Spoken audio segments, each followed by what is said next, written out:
시청자 여러분 안녕하십니까. 아침엔 멜경제입니다. 오늘 함께해 주실 네 분 소개해드리겠습니다. 최영호 한국외대 초빙 교수, 김관옥 계명대 교수, 노영희 변호사, 김용남 전 국회의원이 함께합니다. 어서 오십시오. 네, 반갑습니다. 네. 자, 오늘 먼저 이 정치권 소식부터 좀 살펴보겠습니다. 어제가 김대중 전 대통령의 8주기 추도식이었습니다. 문재인 대통령이 참석을 했는데요. 먹구름이 몰려와도 DJ의 길 따라서 남북은 만나게 될 것이다. 이런 얘기를 하고 했습니다. 한반도 주인은 우리다. 연평해전 승리도 DJ 업적이다. 평화 만드는 안보로 갈 것이다. 여야 5당 지도부가 모두 집결했고요. 지난 대선 때 1, 2, 3위 주자들이 모두 한자리에 좀 모였습니다.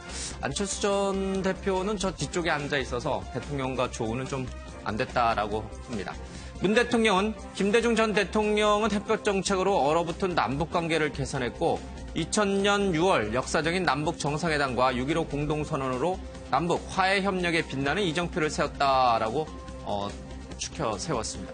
그러면 어제 문재인 대통령의 이 추도사 내용 잠깐 화면으로 들어보겠습니다. 먼저 하시겠습니다.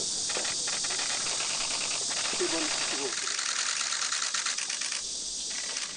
일성 공연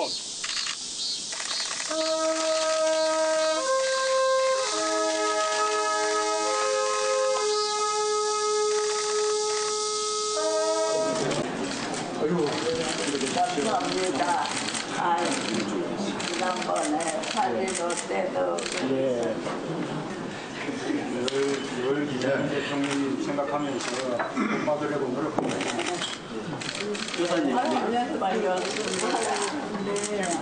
외부님 너무 자랑스러워서 자랑스러워요.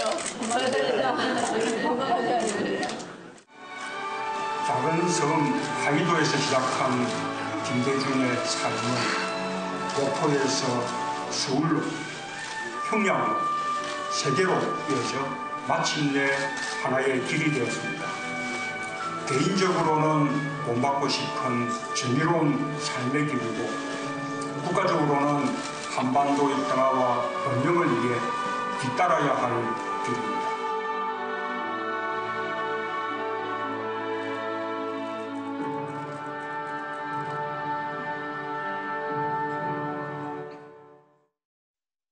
아무리 먹구름이 몰려오더라도 한반도 역사에 새겨진 김대중의 길을 따라 남북이 다시 만나고 희망이 열릴 것이라고 저는 믿습니다.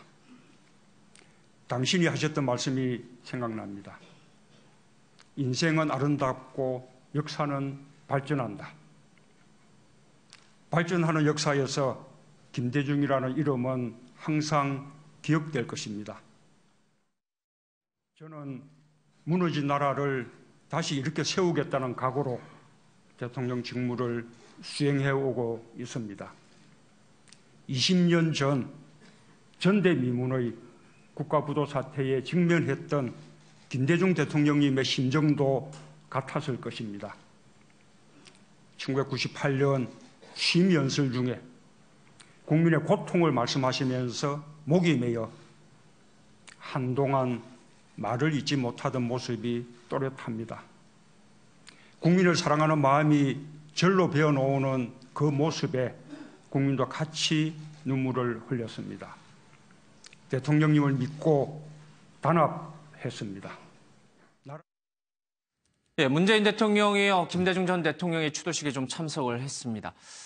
최영호 교수님, 그 이희호 여사가 김정숙 여사를 이렇게 보면서 부부 내외가 정말 잘해주셔서 너무 고맙습니다. 자랑스럽다. 이제 이런 얘기를 좀 했고, 문재인 대통령은 직접 이제 무릎을 꿇는 그런 자세로 이희호 여사를 뵀거든요. 어떻게 보셨어요? 문재인 대통령이 이른바 호남 홀대론이라는 그런 조건 속에서 이제 대통령으로 당선이 됐는데, 그런 부분 때문에 더 애착이 갔을까요? 어제 추도 행사에는? 이제 그 부분은 넘어갔죠. 왜냐하면 이제 선거 때 그런 지역적인 정치공학이 나오지 지금은 우리나라를 IMF라는 위기에서 건져낸 위대한 지도자에 대한 존경심과 또 이호 여사가 사실은 김대중 대통령의 사실 정치적 파트너였잖아요. 그분에 대한 또 존경심 등등이 이제 새록새록 묻어나오는 그런 자리였다고 생각을 하고요. 지금 우리 다 잘 알지만 김대중 대통령의 그런 저서 중에 하나가 새로운 시작을 위하여라는 아주 굉장히 좋은 책이 있지 않습니까? 예. 지금 뭐 문재인 대통령도 그런 새로운 시작을 위하여 지금 딱 일선에 서 있는 그런 시점이기 때문에 예. 모든 것이 맞아지는 그래갖고 이제 진짜로 역사에 노벨 평화상 받을 정도로 우리 남북 관계를 호전시켜준 그 길을 따라가겠다는 아주 좋은 그런 이 뭐 말씀을 나누고 또 그런 기운을 받으셔갖고 오셨던 자리라고 생각을 합니다. 예. 민주당은 이제 김대중 노무현 두 전직 대통령을 계승한다라는 게 이제 사실 당의 이제 기치이기도 하잖아요. 그러니까 문재인 대통령이 당연히 이제 이 추도식 행사에 참석하는 거는 뭐 당연한 것으로 자연스러운 것이다 볼 수 있는데 과거 노무현 전 대통령 추도식에는 이제 가서 그런 얘기를 했어요. 현직 대통령으로서 앞으로는 이제 오지 않겠다. 그러니까 이제 대통령 임기 끝나면 이제 그때 가서 다시 오겠다 이런 말씀을 하셨는데 어제는 현직 대통령으로서 마지막 참석이다 이런 얘기는 안 하셨어요?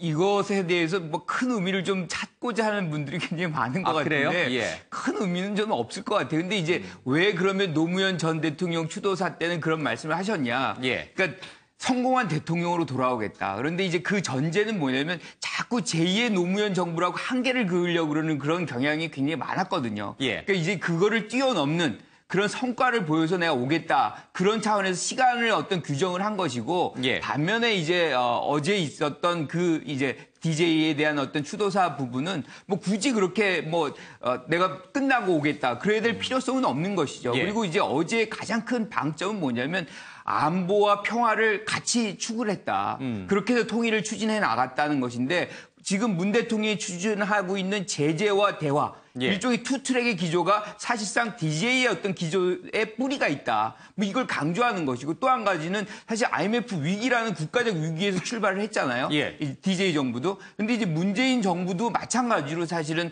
탄핵이라는 헌정의 위기 속에서 이제 출발한 것이기 때문에 예. 그런 어떤 위기적인 측면에서 두 정부가 이제 같이 출범한 공통점이 있고 그런 것들이 좀 더 애착이 가는 좀 더 본받으려고 하는 그런 부분들이 어제 더 많이 예. 배워 나온 거 아닌가 그렇게 생각을 합니다. 그러면 이제 문재인 대통령은 내년에는 노무현 전 대통령 추도식에는 안 가고 김대중 전 대통령 추도식에는 여전히 가고 이런 건가요? 가실 수도 있겠죠. 네, 굳이 그거를 우리가 아니 이제 민주당은 노무현, 김대중 두 전직 대통령을 계승하는데 어떤 분 추도식에는 내년에도 가는데 어떤 분 추도식에는 안 간다. 그게 되려 더 이상한 거 아닌가요? 근데 본인이 예. 이제 지난번에 이제 노무현 전 대통령 예. 추도식 때 말씀을 하셨잖아요. 그러니까 이제 성공해서 돌아오시겠다. 뭐 그렇기 때문에 아마 그 부분은 아마 지키실 예. 것 같은 가능성이 굉장히 높은데 DJ 추도식 때는 아마 갈 가능성이 저는 계속 있다고 봅니다. 왜냐하면 호남 베이스가 분명히 있기 때문에 예. 이 과정 속에서 이제 선거가 있는 과정 속에서는 어떻게도 이제 DJ 정신을 계속해서 이어져 나가는 그런 맥락이 예. 필요성이 있다는 것이죠. 그래서 아마 가능성이 있다라고 생각을 합니다. 문재인 대통령으로서는 이른바 뭐 친노니 또는 뭐 개파니 뭐 이런 패권이니 이런 굴레를 굉장히 좀 벗어나고 싶어하는 측면이 아무래도 좀 강한 모양이군요. 그렇죠. 왜냐하면 노무현 전 대통령이 2009년 5월 23일에 이제 돌아가셨고 예. 김대중 전 대통령이 2009년 8월 18일 날 돌아가셨어요. 같은 해 돌아가셨군요. 네, 그런데 사실 두 분 다 똑같이 이제 팔주기인데 예. 사실은 노무현 전 대통령이 가지는 의미하고 김대중 전 대통령이 가지는 의미가 매우 다릅니다. 그러니까 김대중 전 대통령은 YSDJ, JP라고 하는 이 세 분을 중심으로 해서 우리나라가 정말 그 아주 군부 독재에서 민주시대로 도약하는 아주 정말 초석이 되었던 그런 분들이신 예. 것이고 노무현 대통령 그 이후에 이제 구체적이고 강론적인 민주주의를 발전시키기 위해 노력하신 분이었잖아요. 그러면 여기서 이제 문재인 대통령의 위치가 노무현 전 대통령이 물론 직접적인 라인에 닿아 있긴 하지만 예. 그래도 불구하고 그 라인을 따라감으로 인해서 국민 전체가 통합하지 못하면서 여러 가지 어려움이 발생할 수 있었잖아요. 근데 그것과 비교해보면 오히려 김대중 전 대통령에 대해서 이런 마음을 표현하는 것은 전체적인 국민들의 입장에서 봤을 때 그렇게까지 부담감이나 반감이 있을 수가 없기 때문에 예. 그런 측면에서 그냥 어제 간다 안 간다 이런 말씀 자체를 안 하신 것 같아요. 알겠습니다. 예. 두 전직 대통령을 대하는 문재인 대통령의 속내가 조금은 좀 복잡한 상황이군요. 그렇죠. 어제 자리에서는 사실 국민의당과 민주당이 우리가 바로 DJ의 적통성을 이제 계승하고 있다. 이런 논쟁이 좀 벌어졌던 것 같아요. 추미애 대표는 통제하고 감당하기 어려운 지경까지 이뤘기 때문에 오늘날 더욱더 김대중 전 대통령이 제시한 햇볕 정책이 소중하다라고 하면서 민주당이 이 햇볕 정책을 계승하겠다 이렇게 이제 밝혔습니다. 반면에 김동철 국민의당 원내대표는요. 문 대통령은 김 전 대통령의 탕평 인사 정신도 배워야 한다. 코드 본 캠프 인사로 청와대를 가득 채우고 내부 비판이나 성찰을 가로막고 있다라고 하면서 DJ 정신과 문재인 대통령의 지금 국정 운영은 다르다. 이제 이렇게 선을 긋고 있습니다. 김용남 의원이 보실 때 어느 당이 DJ의 정신을 진짜 제대로 계승하는 당이라고 보십니까? 글쎄, 그 상황에 따라서 본인들이 그때그때 좀 뭐랄까 이용한다고 할까요? 아니면 필요에 따라서 DJ를 앞세우는 거죠. 뭐 김대중 대통령 어제 추도식이었으니까 이제 본인의 업적이라든지 뭐 좋은 얘기를 많이 드릴 수밖에 없는 상황입니다. 물론 김대중 전 대통령의 업적이 많이 있죠. 사실은 외환 위기 속에서 어쨌든 구조조정을 통해서 경제를 다시 살려낸 업적이라든지 또 요새 화제가 되고 있는 게 그거예요. 지금 문재인 정부에서 추진하고 있는 원자력 발전 포기와 관련해서 김대중 전 대통령께서도 그걸 많이 고민했는데 고민 끝에 원자력 발전은 다시 해야겠다는 결단을 내렸다. 그래서 그런 면에서 오히려 지금 뭐 자유한국당이나 다른 야당에서 DJ를 좀 배워라 이런 얘기를 지금 정부에다 대고 하고 있지 않습니까? 근데 어제 그 문재인 대통령의 추도사에서 조금 아쉬운 점이 있는데요. 김대중 대통령의 여러 공에 대해서 업적을 기리는 것은 충분히 이해가 됩니다만 지금 북핵 위기로 인해서 긴장이 고조되고 있는 가운데 DJ 소위 햇볕 정책 그리고 2000년에 이루어진 남북 정상회담을 언급하면서 그 길을 따라가겠다라고 한 것은 지금 상황과는 좀 안 맞는 것 같습니다. 왜냐하면 계속 한쪽은 평화 대화를 주장을 하고 한쪽은 계속 호전적인 행위를 벌일 때 결국엔 평화에 자꾸 집착하는 쪽이 항상 손해를 보고 오히려 그러한 자세가 어떠한 더 큰 위기를 불러오는 경우가 세계사회에 많이 있었거든요. 현대사회에도 많이 있습니다. 지금 그래서 그 부분은 글쎄 김대중 대통령이 집권 시에 북한은 핵무기를 개발할 의사도 없고 능력도 없다고 그랬어요. 근데 사실은 전혀 아닌 게 이미 현실화가 많이 돼 있죠. 근데 그 부분을 강조한 것은 좀 아쉽다고 생각을 합니다.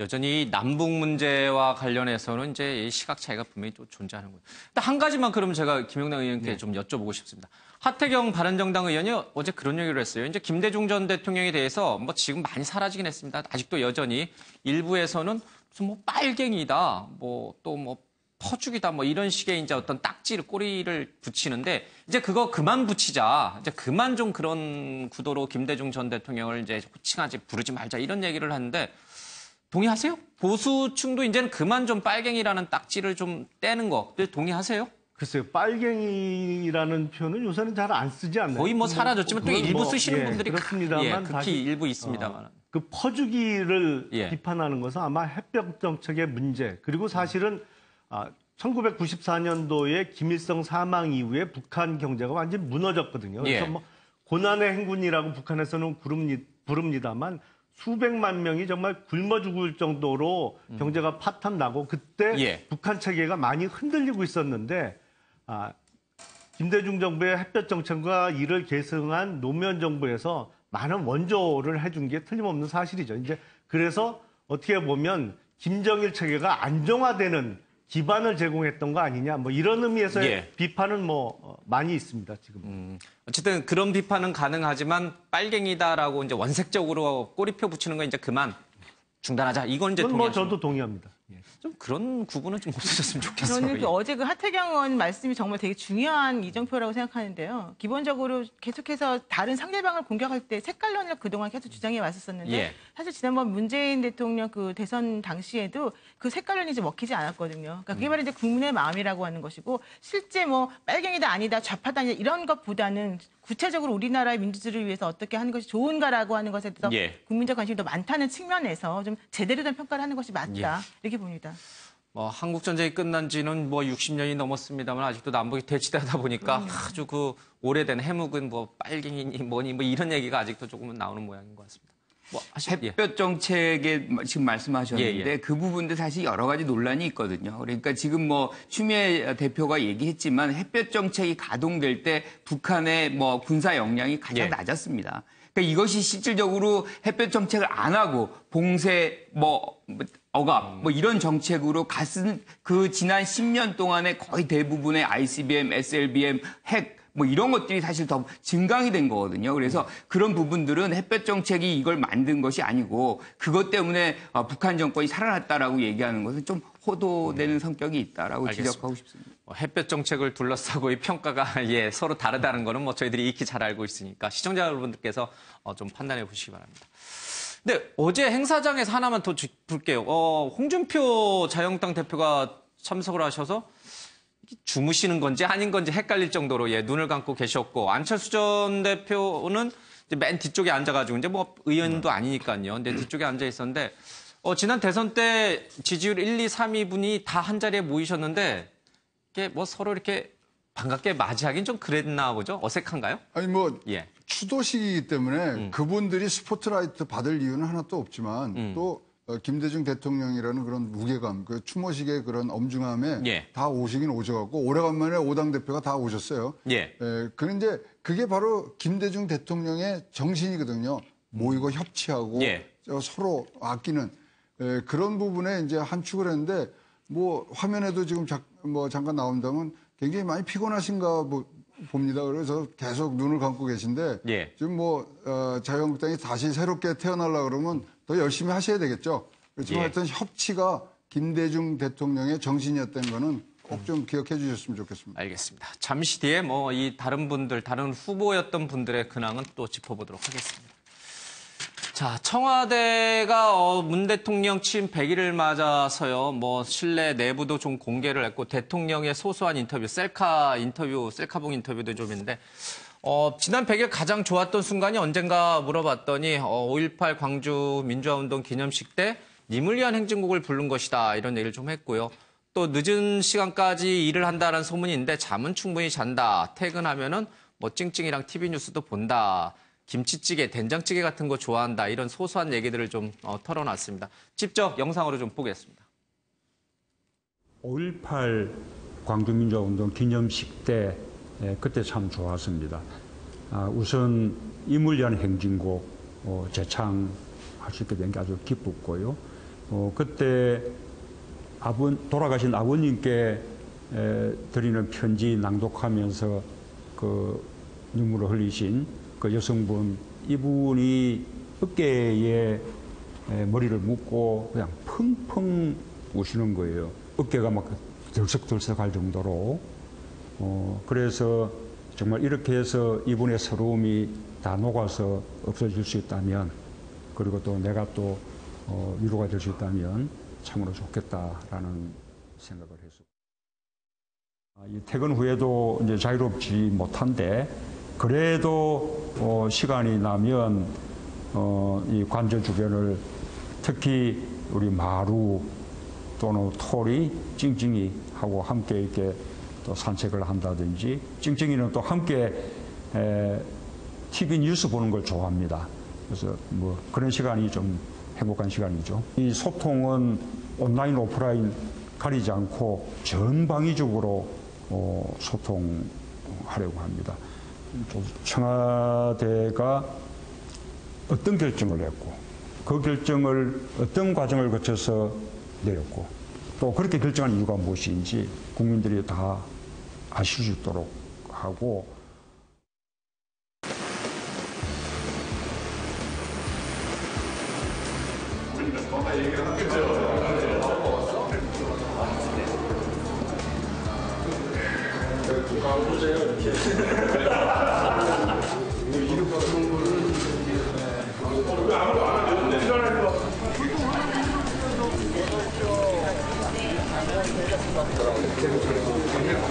근데 굉장히 경내 여기 관광객들이 많이 와요. 관람객들 와글와글 해요. 늘 요 앞에 와서 사진들 찍고, 가끔 이렇게 내다보면 인사도 할 때가 있고, 실시간으로 소통할 수 있다는 게 제일 특징 같아요. 그래서 1급 보안시설이라고 보면 그럼 직원들은 들어올 때마다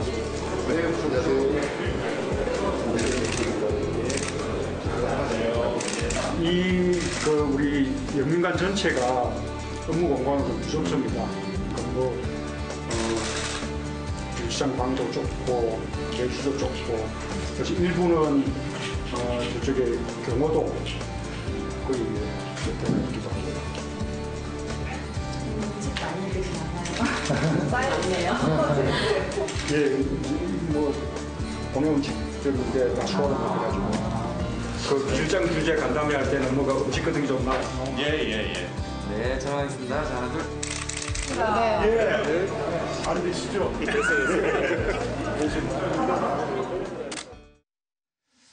예, 취임 100일에 대해서 뭐 여러 이런저런 평가가 좀 있습니다. 또 일부에서는 언론이 너무 이 문비어천가 아직 너무 이렇게 좋은 쪽으로 막 띄우는 거 아니냐라는 이제 비판도 있습니다만은 뭐 잘한 건 잘했다고 또 평가를 해야 되는 대목도 분명히 있는 것 같습니다. 어떻게 보세요? 이런 소탈한 행보를 보이는 모습, 또 탈권위적인 모습, 그리고 또 굵직굵직한 정책들을 지난 100일 동안 많이 내놨거든요. 전체적으로 국민 여론조사를 보면은 70%에서 많게는 80% 중반대까지 가는 지지율이 나오고 있는데 지난 100일은 뭐 야당이 혹독한 평가를 내리고는 있습니다만은 국민은 대체적으로 잘하고 있다라고 보는 시각이 많은 것 같아요. 그럼요. 예. 저는 문재인 정부의 100일을 스마일 정부라고 제가 명칭을 하고 있습니다. 예. 왜냐하면 스킨십이 너무 좋았어요. 그다음에 마의 속도로 지금 개혁하려고 그러시거든요. 예. 근데 일방통행식이 조금 있어갖고 점수가 조금 낮아지는. 그러나 전반적으로 예. 우리 국민들에게 웃음을 갖다 주는 스마일 정부라고 생각을 합니다.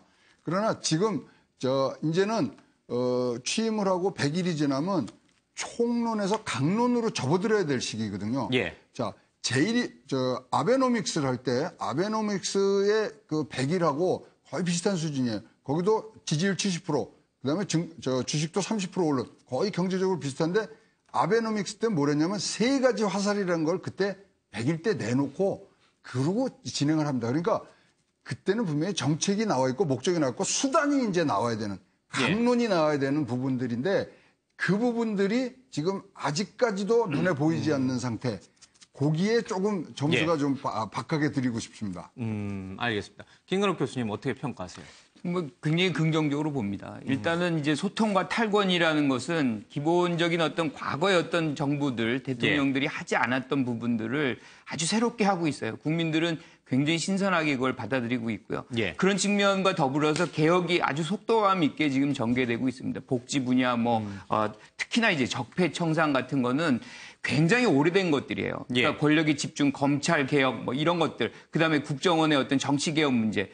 이거 언제까지 갈 수는 없는 거 아닙니까? 그래서 이런 부분들을 집중해서 실질적으로 근본을 좀 변화시키려는 그런 모습들이 조금 뭔가 이제 정권 출범 초기에 힘이 있을 때 이제 해야 되기 때문에 지금 말씀하신 대로 약간은 일방통행식이 있긴 하지만 이때 아니고선 사실 할 수가 없는 거거든요. 그래서 이 부분은 이제 본인의 어떤 철학과 관련된 것이기 때문에 좀 강력하게 추진하는 것이고 다른 부분들은 어차피 이제 의회에서 예산이라든가 입법이라든가 이런 건 여소야대 국면이기 때문에 어차피 야당과 협력을 할 수밖에 없는 것이거든요. 그래서 아마 9월부터 이제 정기국회 들어가게 되면 지금 말씀하시는 협치의 부분도 좀 더 많이 나타날 것이고 특히나 이제 이번에도 기자회견에서 말씀하셨던 개헌 관련해서는 지금 야당도 관심이 굉장히 많거든요. 그래서 아마 그 부분을 중점적으로 해서 아마 9월부터는 야당과의 어떤 협치 이것이 본격화될 것이 아닌가 그렇게 생각을 합니다.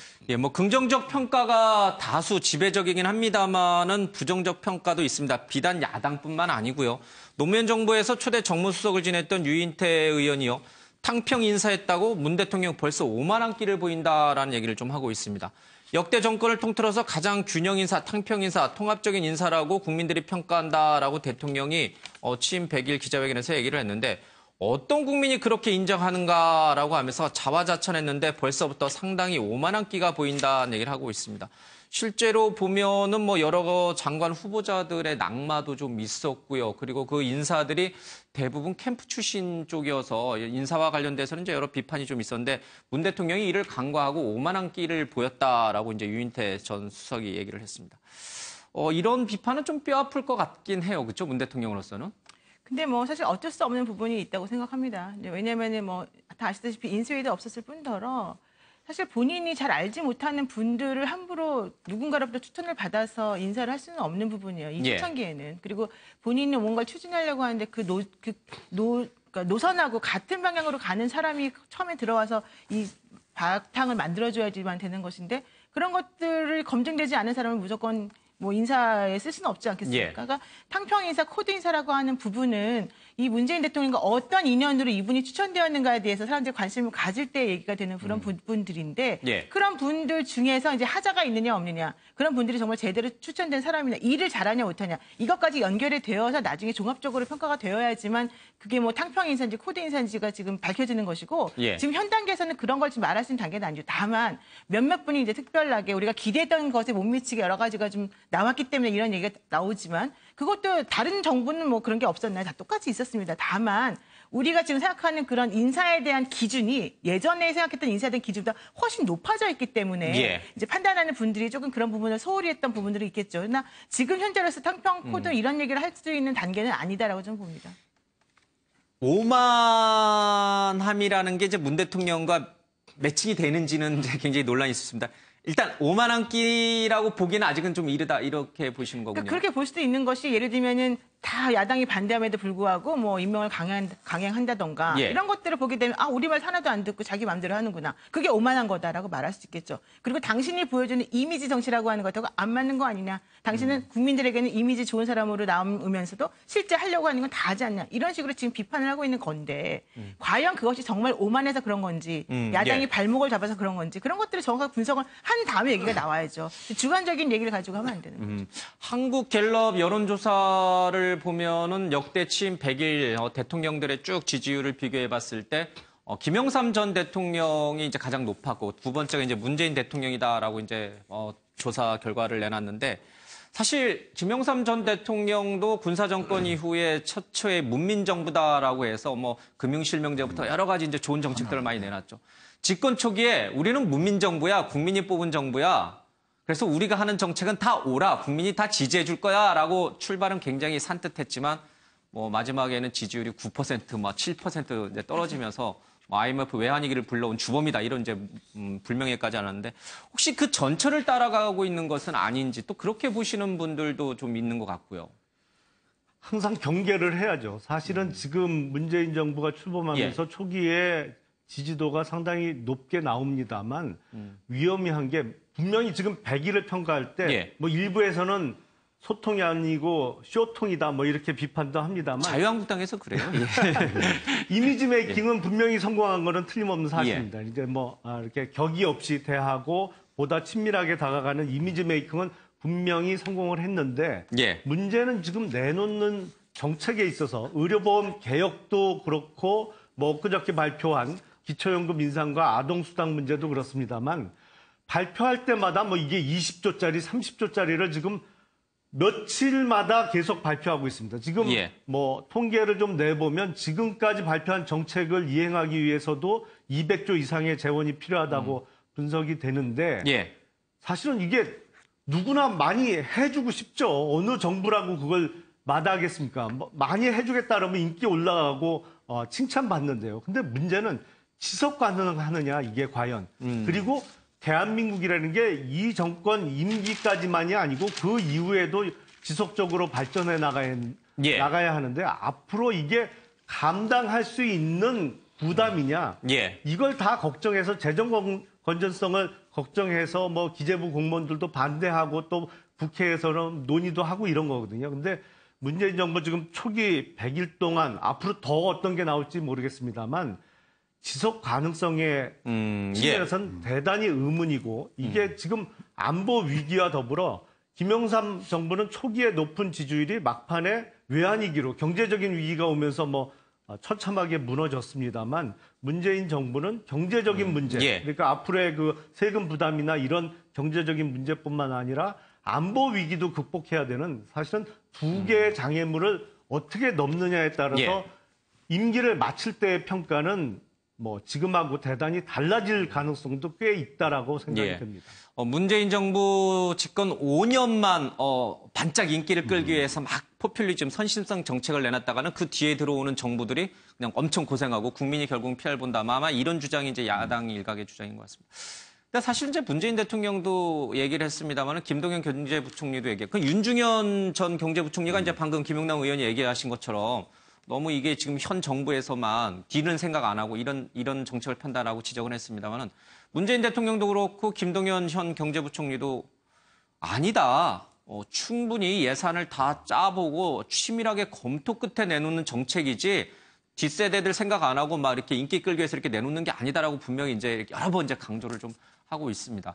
실제로 뭐 누구 말이 맞는지는 조금 시간이 지나봐야 좀 알겠습니다만은 너무 이 단계에서 섣불리 저는 선심성이 그러니까 뭐 아니야. 문재인 케어라든가 뭐 예. 여러 가지 복지 예산이 들어가는 것들이 나와 있잖아요. 예. 그러다 보니까 이제 재정이 그만큼 지원이 되느냐 그 부분 갖고 많은 논란이 있는데 제일 중요한 거는 예산 결정권은 국회가 갖고 있습니다. 예. 그러니까 여소야대에서 결정적으로 예산의회가 이제 들어가고 거기서 뭐 불필요한 것이라 그러면 야당이 거기서 제거를 해 나가면 돼요. 지금 이 부분을 모든 뭐 책임을 다 여기서 정부에게 떠넘길 게 아닙니다. 어떤 경우든 예산 예. 결정권은 의회가 있기 때문에 그 과정에서 본인들의 어떤 의견을 수렴시키면 됩니다.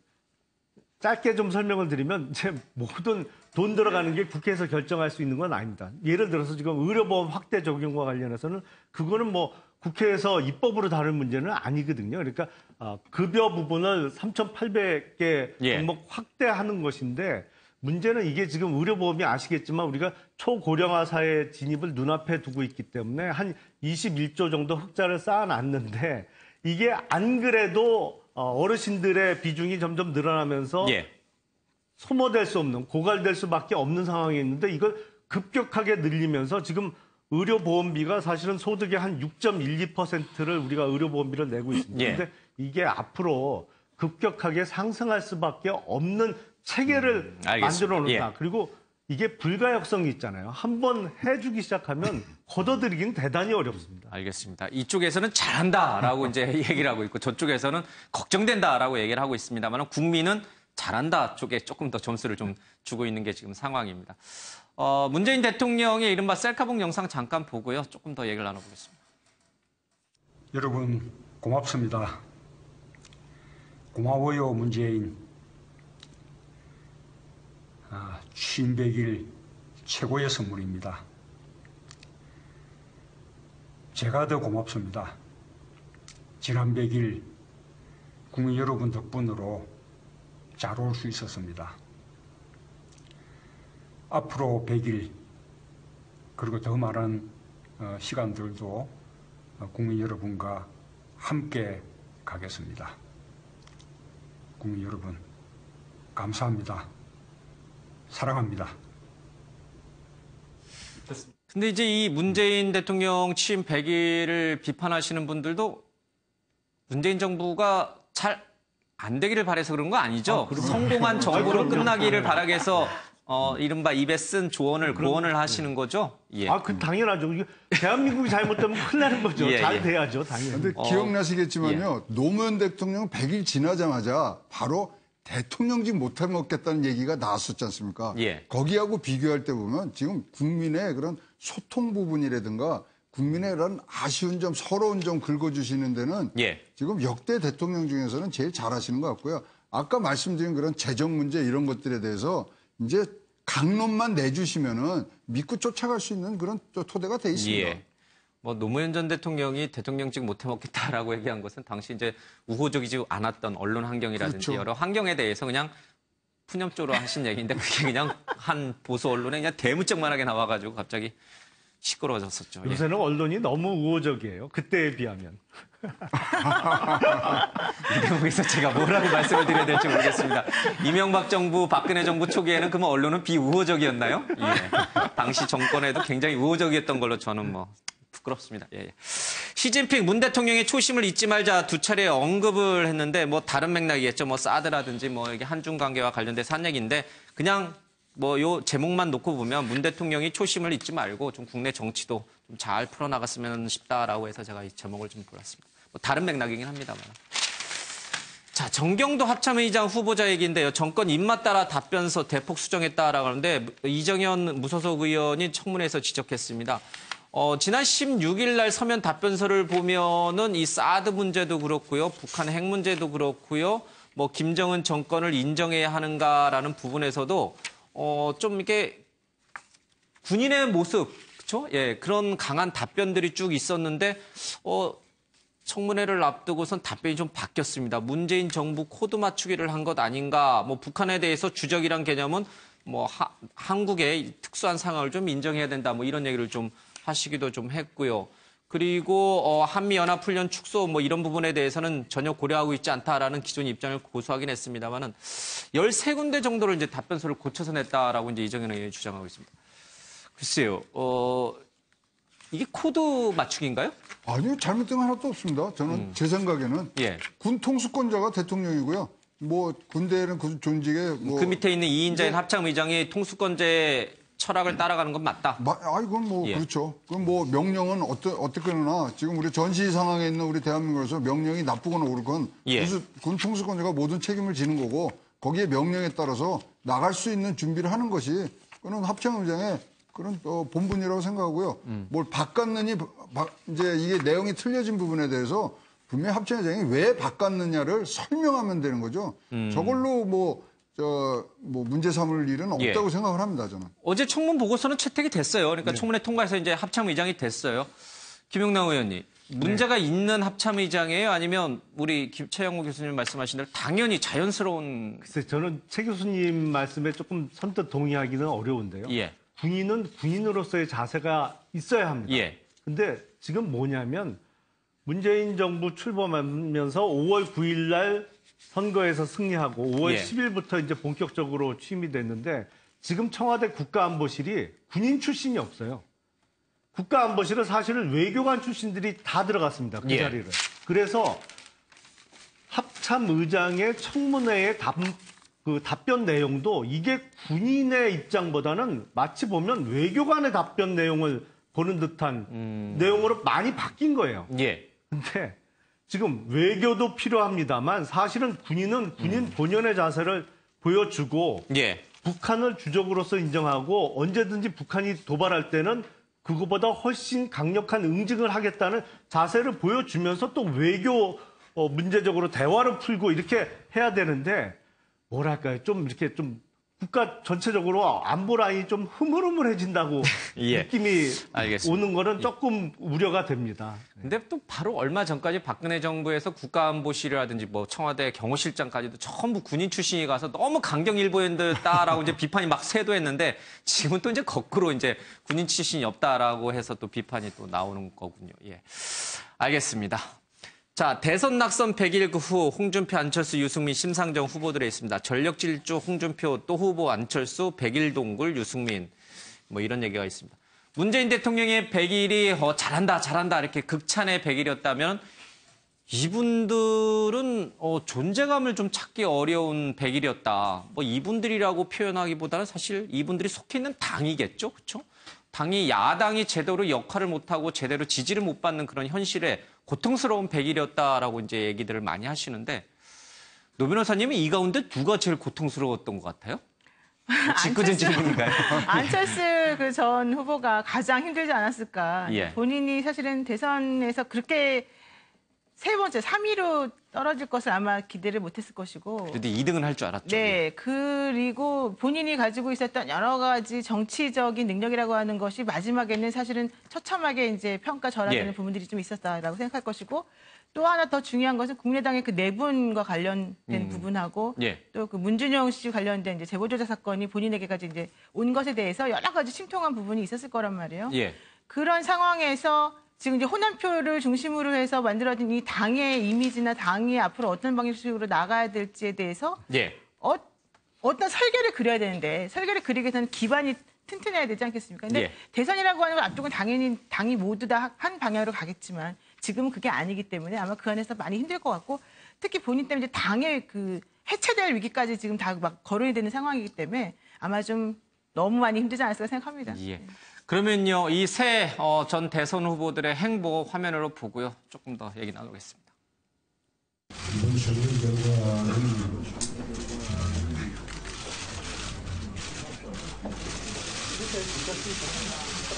수용하고 자기만을 좀 복원하는데 만족하는 대로 그렇게 하겠습니다. 당대표 당선자님을 모시겠습니다. 당대표를 막지 앞서서 막강한 그런 책임감을 느낍니다. 근데 오늘 첫 대면이에요. 근데 가서 그거 따지면 얼굴 붉힐 수밖에 없지 않느냐 이 말이야. 굳이 오라고 하니 나 들러리 못 쓰겠다. 저는 당을 위해서 제가 어떤 역할을 하는 게 가장 큰 도움이 될지 기준으로 판단하겠다고 말씀드렸습니다. 예. 그러니까 우선은 해야 될 일이 당의 혁신과 인재 영입을 동시에 병행하는 것 아닙니까? 그래서 어느 정도 이제 다시 신뢰를 회복하고 예. 내년 지방선거를 치를 수 있는 여건이 될 때 그 당시에 제가 어떤 역할을 하는 게 가장 큰 도움이 될지 그 당시 기준으로 판단하겠다는 뜻입니다. 만약 그 당시 기준으로 안철수 대표가 이제 되셨을 경우 안철수 대표가 서울시장 나가시는 게 당을 위해서 제일 필요하겠다라는 결정이 당에서 나면 그것도 따를 수 있다. 모든 가능성 다 열어놓겠습니다. 저에게는 힘들고 때로는 외로운 선거였습니다. 그러나 저를 지켜주신 국민들 덕분에 흔들리지 않고 끝까지 올 수 있었습니다. 저 사람들 저러다 금방 저러니까 가버리면 어떡하냐. 예? 이런 걱정을 굉장히 많이 하시는데 저희들 사실 여러분들 생각하시는 것보다는 저희들 직접 정치하는 사람들 저희들은 각오가 남다릅니다. 안녕하십니까. 유승민입니다. 그냥 막 이거 텔레비에서 나오던데. 예. 좀 잘 좀 해주세요. 좀. 예, 죄송합니다.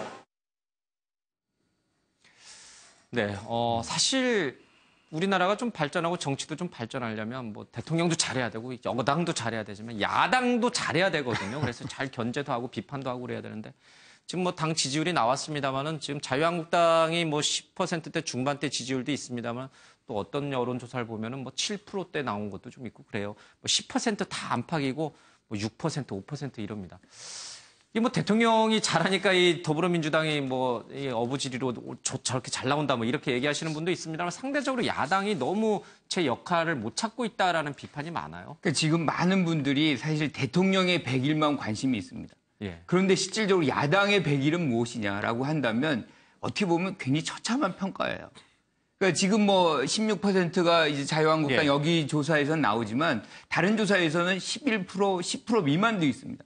다 한 자릿수일 수 있다는 거죠. 예. 그러니까 결국에는 대선 과정에서 후보들의 떨어진 후보들의 어떤 미래도 중요하지만 사실은 그 당에서 그 후보가 다시 나온다는 보장은 없는 거거든요. 그러니까 지금은 뭘 해야 되냐면 야당들은 그 당을 키워야 되는 거죠. 그런데 그 당들은 지금 우리 국민들이 그 정도로 신뢰를 보내고 있느냐. 그러니까 신뢰를 보낼 수 있을 정도로 뭔가를 해냈느냐. 그러면 뭐 지금 제1야당이라고 얘기할 수 있는 자유한국당 같은 경우는 지금 지난 100일을 돌이켜 본다면 사실 뭐 계속해서 내분이 일어나고 그 안에 혁신위원회가 만들어지고 뭘 해도 국민들의 어떤 공감을 지금 얻어내고 있지 못하거든요. 그러니까 지금 최근에 다시 이제 홍준표 대표가 박근혜 프레임에서 벗어나고자 하는 뭐 그걸 공론화시킨다, 출당을 한다. 아직도 100일이 지났는데도 그 문제 하나도 해결하지 못한다 그러면 국민들은 야당에다가 관심을 줄 아무런 근거가 없는 것이고 그것이 지금의 어떤 지지율 현상으로 나타나고 있다고 봐야죠. 예.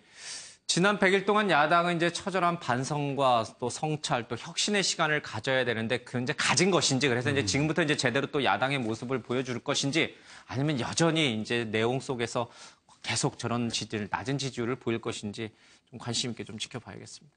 경향신문 기사로 좀 가겠습니다. 박근혜 전 대통령 지지자들 소란 등살에 특별 조치 나선 법원이다라고 하는데 대통령님 힘내세요. 대통령님 건강하세요. 이런 얘기도 있고요. 재판장님 들은 말씀이 있습니다. 제가 박근혜 대통령의 딸입니다. 뭐 이런 얘기도 좀 하기도 하고요. 그리고 이 검사를 향해가지고 뭐 총살을 시키겠다 뭐 이런 이제 극한 용어까지도 나왔습니다. 박근혜 전 대통령이 여전히 이제 무표정한 표정으로 그걸 쳐다보고 계시는데, 이게 이제 도를 넘었다는 비판은 계속 나옴에도 불구하고 이분들 귀에는 그게 안 들리나 봐요. 그렇죠? 자제해야겠다는 생각을 좀 안 하시는 것 같아요.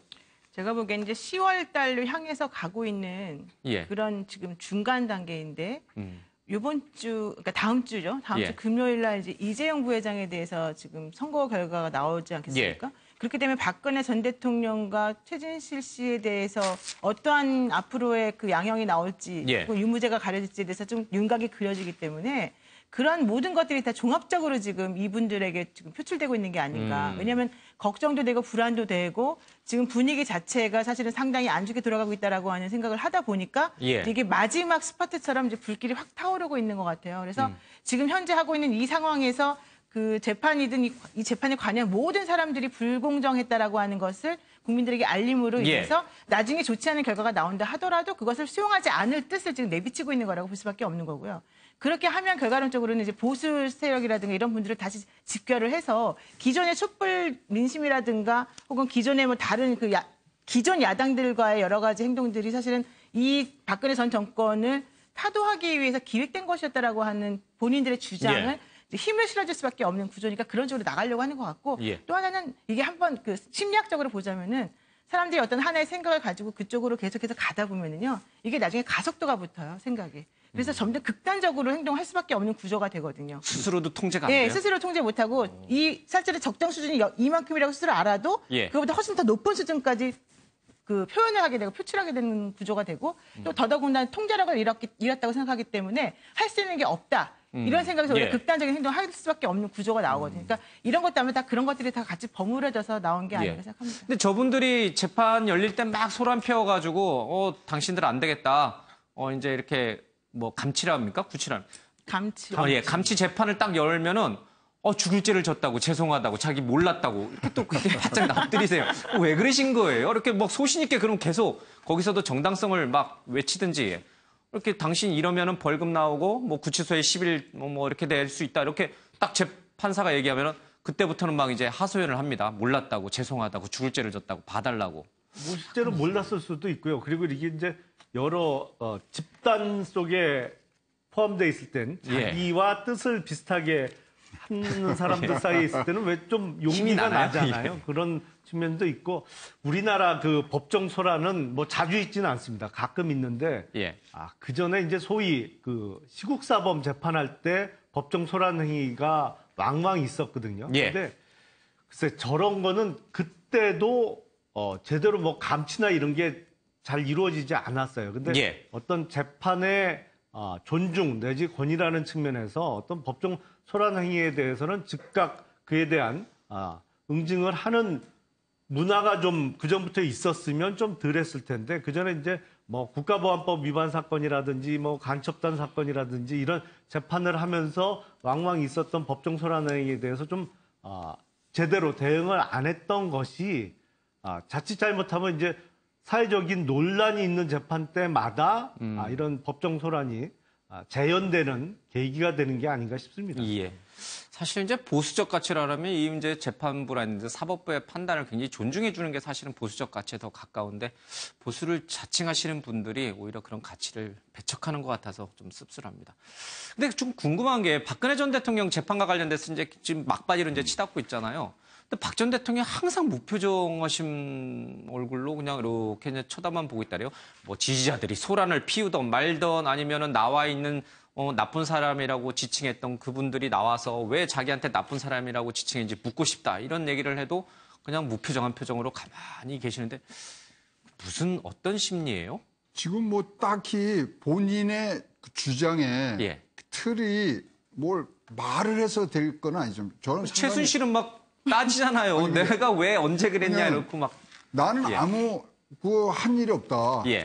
뭐 전체 나랑 뭐 무관하다. 알지도 못한다. 이걸로 했기 때문에 사실은 침묵이 더 큰 지금 설명을 한다고 생각을 하실 것 같아요. 그래서 무속적으로 이제 방어를 하시거나 무슨 기회가 오시면 종합적으로 한 번은 하시겠죠. 그렇지만 사사건건 지금 뭐 거기에 대해서 하시면 그 말이 또 부메랑이 돼서 돌아오는 그런 효과들이 있기 때문에 뭐 변호인단하고 충분히 상의를 하셔갖고 지금 어떤 대응책을 하시겠지만 지금은 뭐 그냥 말 안 하시고 뭐 있는 것이 큰 지금 뭐 그 방향이라고 생각을 합니다. 침묵이 뭐 오히려 재판 전력에 더 낫다. 막 이런 판단을 하고 있습니다. 그렇습니다. 뭐 너무 국민에게 송구스러워서 입이 있어도 할 말이 없다. 유구무원이 그런 건 아니고.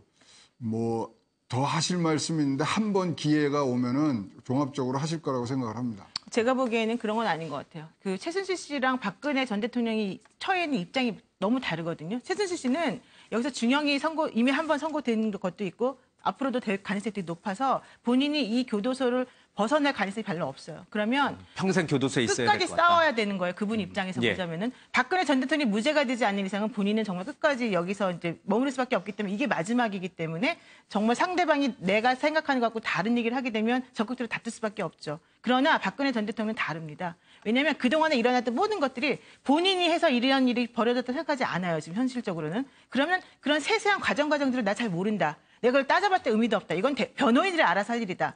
다만 난 억울할 뿐인데 이걸 내가 여기서 말을 해야 된다? 이렇게 생각하지 않는 거예요. 왜냐하면 어차피 나는 유죄가 된다 하더라도 결과론적으로는 나중에 정치적으로 풀어야 된다라고 하는 생각을 가질 수밖에 없고 지금 홍준표 대표가 그런 얘기를 하고 있습니다. 예. 이건 정치적인 문제인 것이지 유무죄가 아니다라는 얘기 하잖아요. 그러니까 그것과 같은 맥락에서 내가 여기서 떠들어서 뭐 1, 2년 감형받아봤자 의미가 없다 이렇게 생각하는 거죠. 그렇군요. 최순실과 박근혜 전 너무 대통령의 다르죠. 처한 예, 위치가 예. 다르군요. 알겠습니다.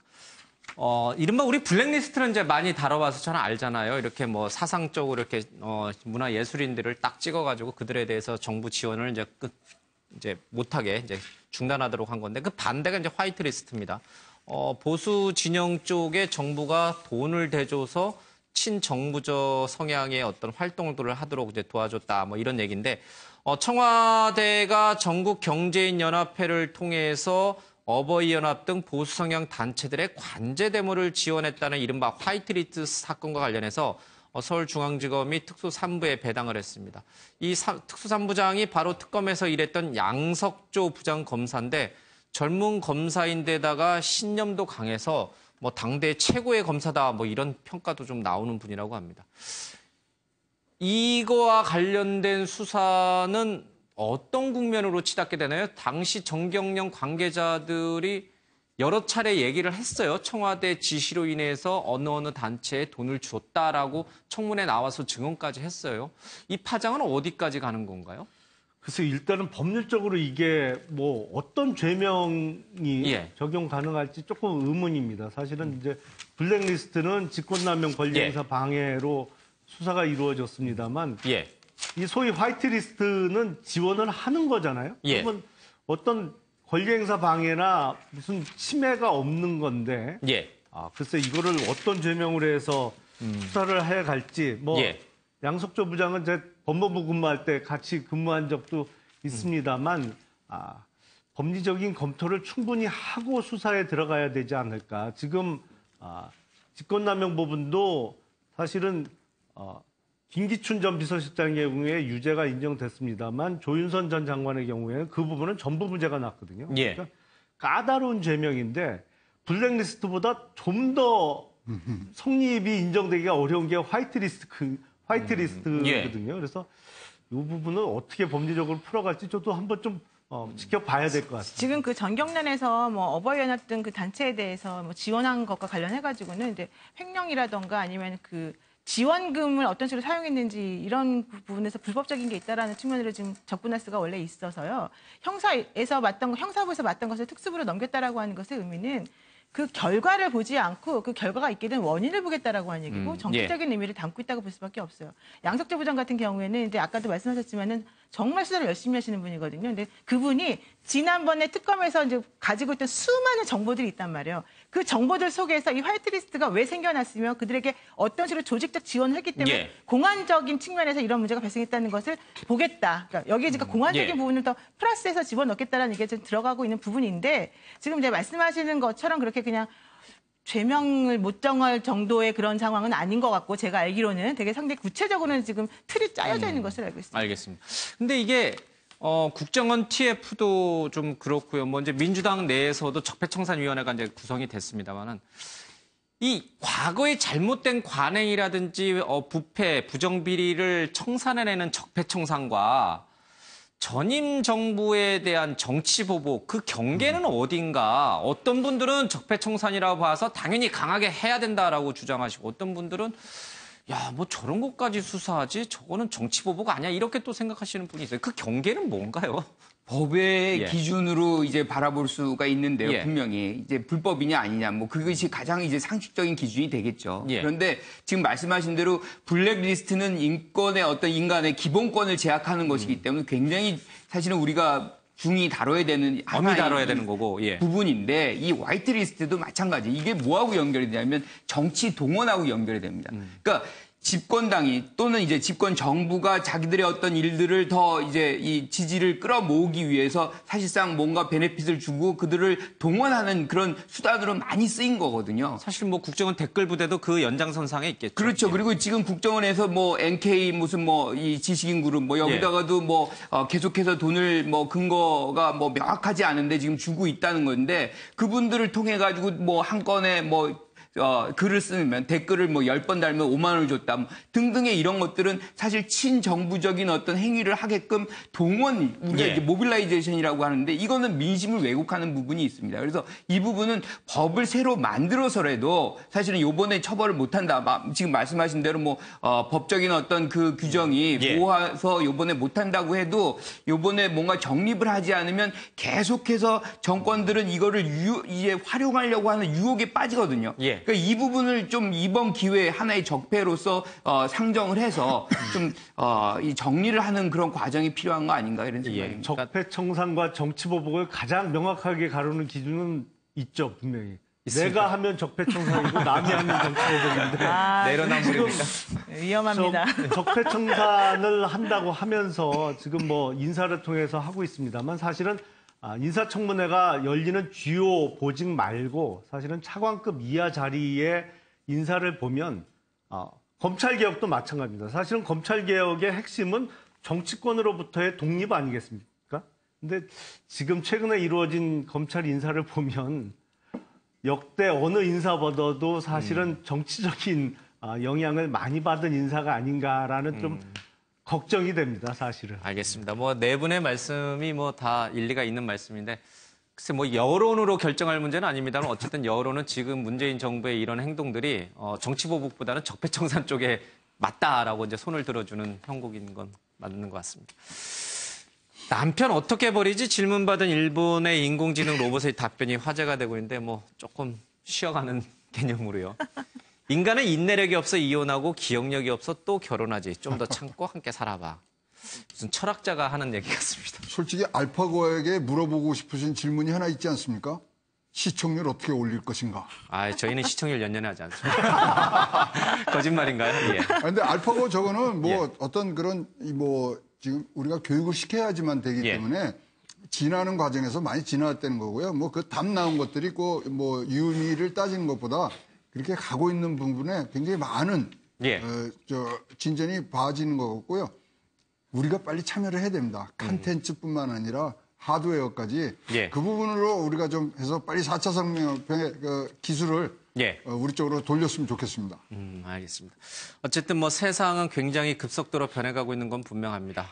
인간의 이제 결혼 관계도 이제는 로봇이 결정해야 될 때가 됐나 싶기도 합니다.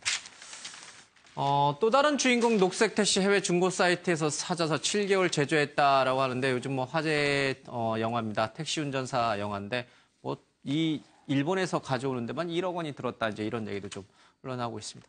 영화는 다들 보셨나요? 예, 보신 분도 있고 안 보신 분도 있고 또 전두환 전 대통령 측에서는 뭐 소송을 걸겠다 뭐 이런 얘기도 좀 나와 있는데 뭐 좀 정치적으로 예민한 영화인가요?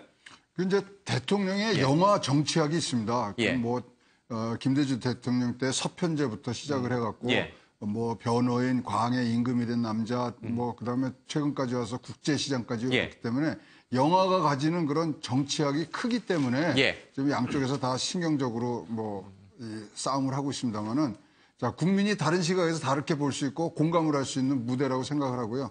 거기에 메시지들은 또 본인들이 잘 알아서 하면 되겠습니다. 저는 봤습니다. 뭐. 흥미롭게 봤습니다. 여기까지만 얘기하겠습니다. 최준희 씨 얘기가 계속 이제 연예계에서 이슈가 되고 있는데 오늘 주간신문에는 없는데 경찰이 이 외할머니를 불러서 면담을 했다고 해요. 근데 최준희 양과 이 외할머니의 얘기가 서로 달라서 또 뭐 오빠인 환희군도 조금 얘기를 좀 들어봐야 될 것 같은데 굉장히 좀 잘 안 풀리나 봐요. 쉽게 원만히 감정의 골이 그만큼 깊었다는 얘기겠죠? 일단 가정 내 사건이기 때문에 좀 조심스럽게 접근하는 부분도 있고요. 예. 또 하나는 이제 그 아이가 가지고 있는 아이의 시각에서 바라보는 그 실제라고 하는 것하고 예. 할머니 입장에서 바라보는 이 팩트라고 하는 게 서로 다를 수가 있습니다. 그러니까 객관적으로 봤을 때 우리가 바라보는 팩트가 A라는 모양을 가지고 예. 있다면 이 양쪽에서 바라보는 게 A 그대로 보지 않는다는 거거든요. 그렇게 되면 경찰이나 수사기관에서는 그것들을 각각을 불러서 동일한 질문을 해보고 어떻게 대답하냐를 가지고서 이제 실체적 진실을 따지게 됐는데 둘 다 다른 말을 할 수밖에 없어요. 예. 결론적으로는 대지를 할 수밖에 없지만 이 할머니하고 아이를 또 대지시키는 건 사실 옳지 않거든요. 결론적으로는 그렇게 되면 그 당시에 아이의 입장에서 생각할 수 있는 환희군, 예. 그다음에 이제 할머니 입장에서 생각할 수 있는 뭐 다른 어른 이런 사람들을 데려다가 이제 질문할 수밖에 없는 구조고 이건 제가 봤을 때는 정말 어려운 문제인 것 같아요. 예. 집안의 문제는. 근데 이게 뭐 법적으로 풀 문제는 아닌 것 같고 우리 인생 경험 지혜가 많으신 우리 김근욱 교수님 어떻게 풀어야 돼요? 모르겠어요. 지금 이거 사실은 그 자녀들을 보면 굉장히 충격이잖아요. 예. 부모가 다 이렇게 돌아가시고 그리고 외할머니 손에서 크는데 이제 저 아이의 입장에서는 지금 뭐 믿을 데가 없잖아요. 그런데 이제 그런 고립감 속에서 여러 가지 이제 이 본인의 상상의 어떤 치명적인 그런 어떤 부분들도 나타나는데 할머니가 좀 사실은 어른으로서 잘 이렇게 보듬고 가야 되는 그런 책무가 있는 거죠. 예. 모르겠어요. 예전 시대 같았으면 뭐 이 손녀딸 엉덩짝을 때려가면서 이제 사람 만들겠다 뭐 그런 경우도 좀 있고 뭐 이런데 쉽게 풀리지는 않는 문제인 것 같습니다.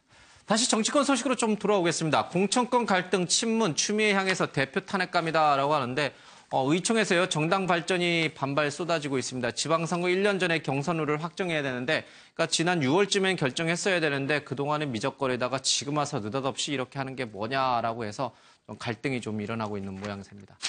근데 이 민주당 갈등보다도 이 자유한국당 내 갈등이 더 심각한 것 같습니다. 홍준표 후보와 앞서도 박근혜 전 대통령 얘기를 잠깐 했습니다만 박 전 대통령 출당을 시시할 필요가 없다. 지금 빨리 공론화하자. 논의를 본격화하자라고 하고 있습니다. 그런데 유여의 최고위원, 그러니까 이제 홍준표 대표의 측근으로 분류됐던 그분조차도 이건 너무 섣부른 결정이다. 뭐 이런 얘기가 나오고 있습니다. 박근혜 전 대통령의 출당 얘기 또 친박 의원들에 대한 배제 얘기를 꺼내는 것이 바른정당과의 통합을 염두에 뒀기 때문이다라는 해석이 좀 많이 나오던데 그런 건가요? 글쎄, 뭐 통합도 뭐 일면 그 이유일 수도 있습니다만 사실은 지금 정체되어 있는 당 지지율 그리고 뭔가 새로운 모습을 보여줘야 되고 책임져야 되는 사람이 책임지는 모습을 보여줘야 다시 국민께 가까이 다가갈 수가 있는데 그런 작업이 이제 지지부진하다 보니까 홍준표 대표가 이런 얘기를 꺼낸 것 같습니다. 그런데 참 당 내에서는 어려운 문제입니다. 그러니까 지금 박근혜 전 대통령의 출당 문제도 그렇습니다만 또 과거에 소위 친박 실세로 분류되던 사람들을 어떻게 당에서 정리를 할 것이냐. 근데 현역 국회의원은요, 사실상 방법이 없어요. 본인이 결단 내리기 전에는 방법이 없습니다. 그래서 공론화 과정은 거치겠지만 진짜 어떤 식으로 의미 있는 결론을 낼 수 있을지는 대단히 좀 걱정되는 상황이 있고요.